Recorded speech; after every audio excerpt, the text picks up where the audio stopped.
Hello everyone, this is MD Nuruddin Islam and welcome back to Tech Bangla Academy Pro. কেমন আছেন আপনারা সকলে? আশা করি আপনারা যে যেখানে আছেন অনেক অনেক ভালো আছেন। তো বন্ধুরা, ভিভো এবার তাদের ওয়াই সিরিজের অধীনে লো বাজেট সেগমেন্টে আরো একটি দুর্দান্ত স্মার্টফোন লঞ্চ করতে যাচ্ছে, আর সেটি হচ্ছে ভিভো Y01A স্মার্টফোনটি। প্রথমত যদি ফোনটির হাইলাইটেড বিষয় নিয়ে কথা বলি, তাহলে লো বাজেট সেগমেন্টে এই ফোনটিতে ব্যবহার করা হয়েছে চমৎকার সুন্দর ডিজাইন, মিডিয়াটেক হেলিওর চিপসেট এন্ড সেই সাথে থাকছে সুবিশাল মাপের একটি ব্যাটারি। তো আজকের ভিডিওতে আপনাদেরকে জানাবো এই ফোনটির ফুল স্পেসিফিকেশন এন্ড সেই সাথে জানাবো ফোনটির প্রাইস এবং এর লঞ্চিং ডেট নিয়ে। আর ভিডিওটি কন্টিনিউ করলে আপনারা আরো জানতে পারবেন বাজেট রেঞ্জে ফোনটিকে আমাদের জন্য ভ্যালু ফর মানি প্রোভাইড করছে নাকি এই বাজেটে মার্কেটে আরো কোনো সেরা স্মার্টফোন বর্তমানে আছে। এই সকল প্রশ্নগুলোর উত্তর থাকবে আজকের এই ভিডিওতে, সুতরাং আমি আশা করব আপনারা ভিডিওটি স্কিপ না করে পুরো ভিডিওটি মনোযোগ সহকারে দেখবেন। তো চলুন কথা না বাড়িয়ে মূল ভিডিওতে যাওয়া যাক। ফার্স্ট অফ অল যদি ফোনটির ডিজাইন এন্ড এর বিল্ড কোয়ালিটি নিয়ে কথা বলি, তাহলে ভিভো Y01A এই স্মার্টফোনটির পেছনে ব্যবহার করা হয়েছে গ্লাস এন্ড প্লাস্টিকের সম্মিলিত একটি ব্যাক প্যানেল। ফোনটির পেছনে গ্লাস এন্ড প্লাস্টিকের সম্মিলিত ব্যাক প্যানেল ব্যবহার করায় ফোনটিকে যখন আপনারা কাভার ছাড়া ব্যবহার করবেন তখন ফোনটির পিছনে স্ক্র্যাচ পড়তে পারে। তাই আমি রিকমেন্ডেশন করব আপনারা যখন ফোনটিকে ব্যবহার করবেন অবশ্যই প্রোটেকশনের জন্য ফোনটির পেছনে একটি কাভার লাগিয়ে নেবেন। আর এই ফোনটির থিকনেস করেছে 8.28 মিলিমিটার। একই সাথে এই ফোনটির ওয়েট করা হয়েছে 178 গ্রাম। তবে বাজেট সেগমেন্টে ফোনটির ওয়েট আরো কিছুটা কম হওয়া দরকার ছিল।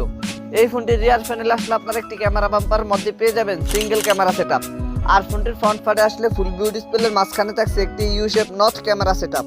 তো বরাবরের মতো আপনারা সকলেই জানেন লো বাজেট সেগমেন্টের ভিভো ফোনগুলোর ডিজাইন কিন্তু সাধারণত গর্জিয়াস লুকিং হয়ে থাকে, এবারও কিন্তু তার ব্যতিক্রম নয়। বিশেষ করে ভিভো Y01A এই স্মার্টফোনটির ডিজাইন করা হয়েছে একদম অসাধারণ লেভেলের। তো ফোনটির ডিজাইন নিয়ে বলতে গেলে পার্সোনালি এই ফোনটির ডিজাইন আমার কাছে অনেক ভালো লেগেছে। আপনাদের কাছে ফোনটির ডিজাইন কেমন লেগেছে কমেন্ট করে অবশ্যই জানাবেন। দেন সেকেন্ডলি যদি ফোনটির ডিসপ্লে নিয়ে কথা বলি, তাহলে এই ফোনটিতে ব্যবহার করেছে 6.51 ইঞ্চির একটি IPS LCD প্যানেলের ডিসপ্লে, যাতে থাকছে HD+ রেজুলেশন। ফোনটির ডিসপ্লেতে HD+ রেজুলেশন ব্যবহার করায় ফোনটির ডিসপ্লে দিয়ে যখন আপনারা কোনো কন্টেন্ট ওয়াচিং করবেন তখন ফোনটির ডিসপ্লে থেকে কিছুটা রেজুলেশনের ঘাটতি ফেস করতে হবে, কিন্তু এইরকম বাজেট সেগমেন্টে ফোনটির ডিসপ্লের HD+ রেজুলেশন আমাদের মেনে নিতে হবে। আর এই ডিসপ্লেটিতে ব্যবহার করা হয়েছে 270 ppi ডেনসিটি, আর রিফ্রেশ রেট হিসেবে এই ডিসপ্লেটিতে ব্যবহার করেছে 60 হার্জের রিফ্রেশ রেট। যদিও এইরকম বাজেট সেগমেন্টে ফোনটির ডিসপ্লে থেকে আমরা এসেও বেশি কিছু আশা করতে পারি না, কিন্তু এইরকম বাজেট সেগমেন্টে ফোনটিতে যদি অন্তত ফুল HD+ রেজুলেশন ব্যবহার করা হতো তাহলে বিষয়টি কিন্তু অনেক জোস হতো।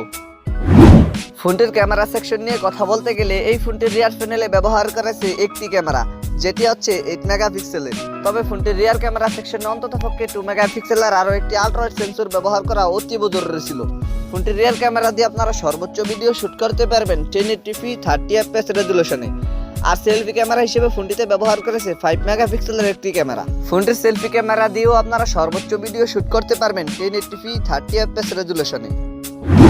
ফোনটির পারফরম্যান্স নিয়ে কথা বলতে গেলে এই ফোনটিতে ব্যবহার করেছে মিডিয়াটেক হেলিও P35, যেটি 12 ন্যানোমিটার আর্কিটেকচারে বিল্ড করে একটি অক্টাকোর প্রসেসর। বরাবরের মতো আপনারা সকলেই জানেন এই চিপসেটটি কিন্তু অতটাও পাওয়ারফুল বা গেমিং চিপসেট নয়, তবে এইরকম বাজেট সেগমেন্টে মোটামুটি মেনে নেওয়া যায় এইরকম মানের পারফরমেন্স আপনারা ফোনটি থেকে পেয়ে যাবেন। আর এই চিপসেটটির সর্বোচ্চ ক্লক স্পিড হচ্ছে 2.3 GHz। ফোনটিকে আপনারা 232 এই একটি ভেরিয়েন্টটি পেয়ে যাবেন। ফোনটিতে দুইটি সিম কার্ডের পাশাপাশি আপনারা একটি dedicated microSD card slot easily ব্যবহার করতে পারবেন। এবারে যদি ফোনটির ব্যাটারি এন্ড এর চার্জার নিয়ে কথা বলি, তাহলে এই ফোনটিতে ব্যবহার করা হয়েছে 5000 মিলিঅ্যাম্পিয়ার একটি সুবিশাল ব্যাটারির সাথে 10 ওয়াটের একটি ফাস্ট চার্জার। তবে এই ফোনটিতে কোনো ধরনের ফিঙ্গারপ্রিন্ট স্ক্যানার ব্যবহার করা হয়নি। তবে ফোনটির রিয়ার প্যানেলে অন্ততপক্ষে একটি ফিঙ্গারপ্রিন্ট স্ক্যানার ব্যবহার করা অতীব জরুরি ছিল। আর ফিচার হিসেবে ফোনটিতে থাকছে audio Jack 3.5mm, Bluetooth 5.0, USB Type-C port 2.0, wifi 100.11, NFC সহকারে থাকছে GPS। ফোনটির প্রাইস নিয়ে কথা বলতে গেলে এই ফোনটির প্রাইস হতে পারে ইন্ডিয়াতে প্রায় 8000 রুপির মতো, আর বাংলাদেশি মার্কেটে এই ফোনটির প্রাইস হতে পারে প্রায় 9000 টাকার মতো। সো এই ছিল আমাদের আজকের ভিডিও। আশা করি আপনাদেরকে এই ফোনটি সম্পর্কে মোটামুটি একটি ভালো ধারণা দিতে পেরেছি। এরপরে যদি আপনাদের কোনো সমস্যা থেকে থাকে তাহলে কমেন্ট বক্সে জানাতে পারেন, আমি চেষ্টা করবো আপনাদের কমেন্টে রিপ্লাই দেওয়ার জন্য। আর যদি মনে হয় ভিডিওটি থেকে একটু উপকৃত হয়েছেন তাহলে ভিডিওটিতে একটি লাইক দিয়ে দিবেন, ভিডিওটি বন্ধুদের মাঝে শেয়ার করে দিবেন। Anyway, thank you so much for watching this video. দেখা হচ্ছে খুব শীঘ্রই নতুন কোনো ভিডিওতে নতুন কিছু নিয়ে। চিল দেন, টেক কেয়ার, আসসালামু আলাইকুম।